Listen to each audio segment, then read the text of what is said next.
Today, I want to talk about the ways in which religious trauma can occur.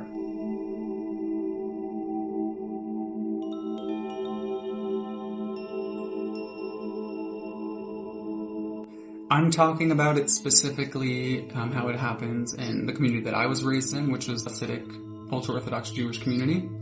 But perhaps someone in, another religious group or ultra-religious group, I would say, can resonate with this. Ultimately, a child comes into this world conditioned to love their parents unconditionally, fully expecting to be fed, sheltered, loved, cared for, seen. And there's a power dynamic, right? There's a power dynamic between the parent and the child, where the parent can withhold all of the basic need. Any need that the child has, the parent can withhold those necessities for whatever reason. And in this power imbalance, this natural power imbalance, sort of is where trauma comes out. So one of the interesting things that I'm starting to remember about the Jewish community that I grew up in, and the way that adults and parents would get children to listen to them would be to say it is a commandment, right? Because there is one of the commandments in the Torah and the Bible, the Old Testament, is to honor your parents. And so the parent would be like, get out of bed, and the child would be like, oh, I'm tired, honor your parents, right? Clean your room, clean the house, honor your parents. Whatever it is, it's honor your parents. Go to your friend's house, come back from your friend's house, just as a form of control. And so essentially the parent is associating themselves, their own desires, their own will, their own needs to keep their family safe, with that of God. At least linguistically speaking, they're connecting it with religion and with God instead of saying, hey, this is me, I want to get you to get out of bed. Or let's say when a child yells at the parent, it's like, respect your parent. It's a commandment in the Old Testament. And this Old Testament is sort of like the Bible, the Torah, is held over children as like, this is serious stuff. You better listen to this. I can't remember exactly why it felt so heavy, but it did. Something about it always being there all the time, everywhere.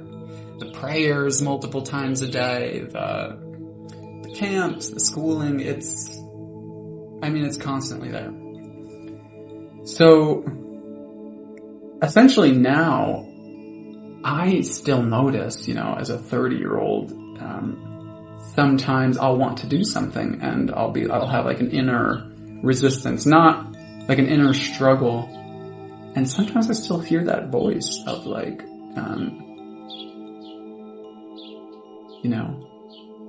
it's a mitzvah to listen to this other person, which is essentially like disconnecting me from my own instincts. And that's been like a process of unwinding that and sort of letting go of stories and just really reconnecting with my like inner sensations and my own desires and my own will. But I'd say within the religious and specifically the Hasidic community, there is an intense emphasis put on listening to others and not listening to yourself, right? So for example, coming to school late.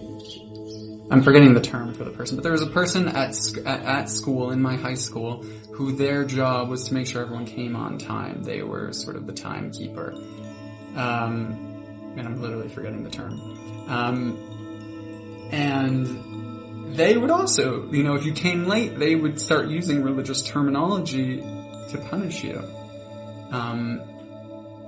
Which was strange. For me, someone who grew up in English, speaking English, they would use terms in Hebrew or Yiddish to talk about the punishment. And I had associations with these two languages, that these are more spiritual languages. Because Hebrew was used for reading the Torah or studying the Old Testament and studying the spiritual books. So if they said, hey, you're late, you're going to get a knas, like a fine, I now had that term, it's associated with something spiritual. So there was an extra not just you're late and so I have to, naturally have to punish you. There's like a you're late and there's this like spiritual weight,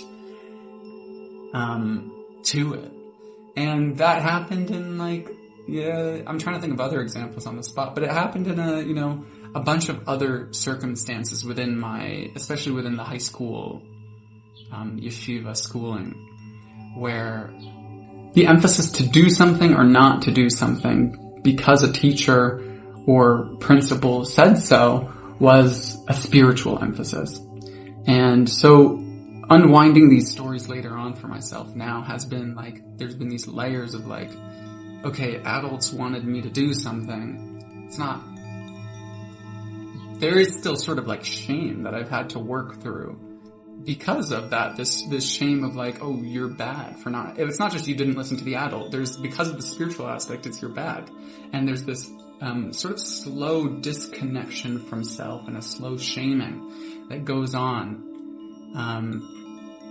Maybe another example would be because everyone's getting married so young, or doing schooling with specific years, these years in yeshiva, and then going on a year of outside school work, and then coming back and becoming a rabbi. If you switch that up, or if you don't get married on time, there's a sort of shame, not because of you're doing something weird on a family level, but you're doing something weird on a spiritual level, it feels. Because within this community, there's a reason, everything has a reason spiritually. Everything is given a reason spiritually. Everything you do, every part of your day, is given. I'm laughing because there's a bird right now on this porch outside my window, and it's just doing a funny little dance. But I'm gonna focus. Yeah, the emphasis is really, put on the spiritual side of things. And ultimately, breaking away from this community left me not only with anger towards my parents, anger towards wider community members, rabbis, teachers, but it left me with an anger towards spirituality. And a fire that this is so stupid because again, the second you stop listening to the system, the second I stopped listening to the system, to my parents, to my teachers, I was breaking away from God. That was the immediate association. Where it's when you break away from your family's ways, or community ways, or your church's ways, or your mosque's ways, or your temple's ways, when you break those traditions, because you need to just live your life, you need to individuate and become an adult, you are breaking away from God. You are breaking away from spirit. You are breaking away from spirituality, at least in your mind. The truth is it's not. It's a total inversion, because by breaking away from these things because your inner self is this is just too much, you're actually reconnecting with the self. You're reconnecting spiritually. But according to the community, you're leaving God. So it's it's spiritual, it's really psychological warfare. It's not really spiritual warfare. But it's really a psychological attack. It's a total lie. And, it's if you don't listen to me and the ways of the community, you are bad. And God, not just I will be upset at you, which is ultimately all that there is. Ultimately, it's just your parents being upset at you, your rabbis, your teachers. But there's this extra layer of God will be upset at you. And for me, that was difficult and frustrating, because I did actually connect in this community, as many people do. It wasn't just the whole time I was this is all stupid, and just when I had the first chance I left. A lot of it I connected with I connected with the music, with the singing. I connected with the spiritual works of the rabbis of the past 400 years of HASSIDIC, these which are spiritual texts of the different planes of consciousness, and it's not a story of creation, but true spiritual experiences that people had, which then the key to understanding them is sort of lost when you haven't had those experiences. But I connected a lot with those because those within the community of rules and regulations and structure and strict adherence to authority, this was a place, the tunes, the singing the tunes, and these texts were a place where sensitivity, I would say, existed. There weren't a lot of places where full, free, open sensitivity existed, and these were the places where they truly did, in singing and in these texts where they would talk about connecting with your essence, connecting with your soul. It's funny because when I left that community, as I was saying, I threw that all away. The tunes, the books, the everything. For a while, I threw it all away because I thought by leaving the community, everything had to go with it. To break the psychological map is so strong. This, what I'll call it, this specific ego map of this community that is created in the mind of every child that is raised in this community naturally, as a natural process, it connects parents with God, with study, with yeshiva, with getting married early, with going out and becoming a rabbi or an emissary in the world to spread this message of this community, of this rabbi that led this community. Someone put on music. I hope you don't hear that music. Essentially not following the rules of the community anymore. You've not just broken with the community, but you've broken with God. And this is my point with this video, which is this is how you create religious trauma.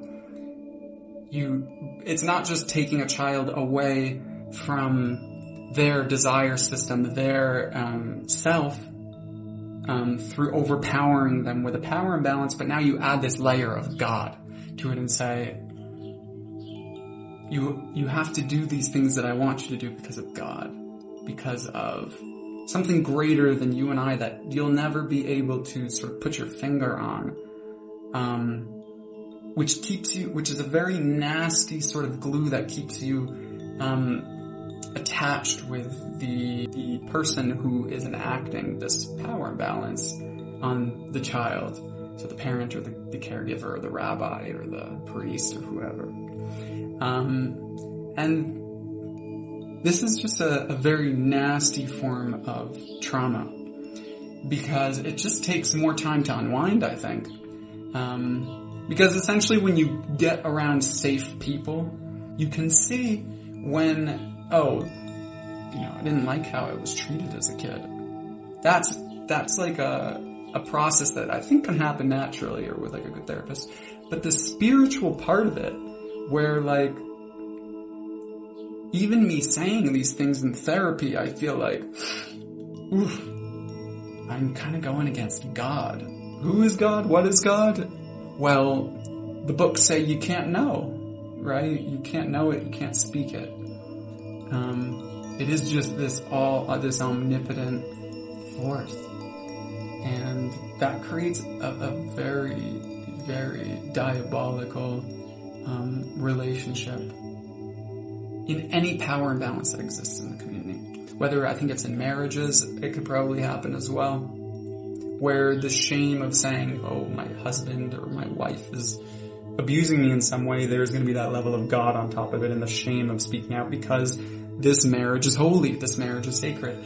In the schooling relationships between rabbi and student, or teacher and student, or mashpia, which is more of like a spiritual guide and student, if there's any sort of abuse happening there, it's difficult to speak about because there's that extra layer of this is bad to speak about because of God.